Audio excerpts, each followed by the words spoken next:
Сәлем достар, менің каналыма қош келдіңіздер. Бүгін сіздермен дәруменні көп, өте керемет дәмді салат әзірлейтін боламыз. Ол үшін осы видеоға лайк басып, каналға тіркеліп, қоңыраушаны басып қойыңыздар. Сонымен бұл салаттың құрамы өте қарапайым, үйде бар азық-түлікпен жасалады. Бір қызылша, бір редька, 2 алма, 1 сәбіз болса жеткілікті. Ең алдымен қызылшаны үккіштен өткізіп аламыз. Қызылшаны, яғни осындай шикі күйінде қолданатын боламыз, өте дәмді. Одан кейін сәбізді осылай үккіштен өткізіп аламыз. Барлық көкөністерімізді достар шикі күйінде қолданатын боламыз. Кезегімен келесі кезекте редьканы да осылай үккіштен өткізіп аламыз. Редька свежий болғаны жақсы, өйткені сулы болып тұрады.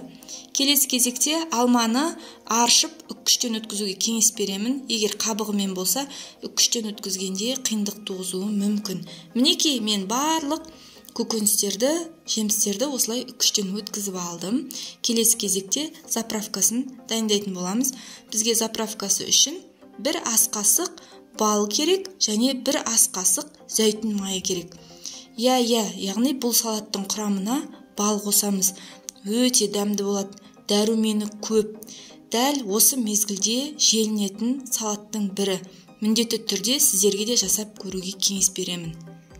Достар, сіздерге видео рецепт ұнаса, осы видеоға лайк басып, каналға тіркелуді ұмытпаңыздар. Және өз достарыңызбен бөлісуді де ұмытпаңыздар.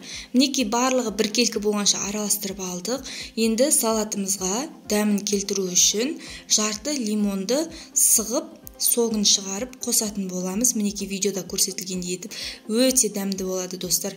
Міндетті түрде жасап көріңіздер. Қараңыздаршы, мінекей 20 минуттың ішінде біз салатты әзірлеп шықты.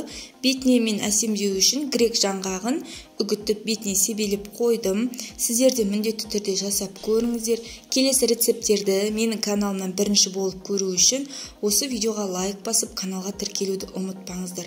Сіздерді өз каналымда күтетін боламын.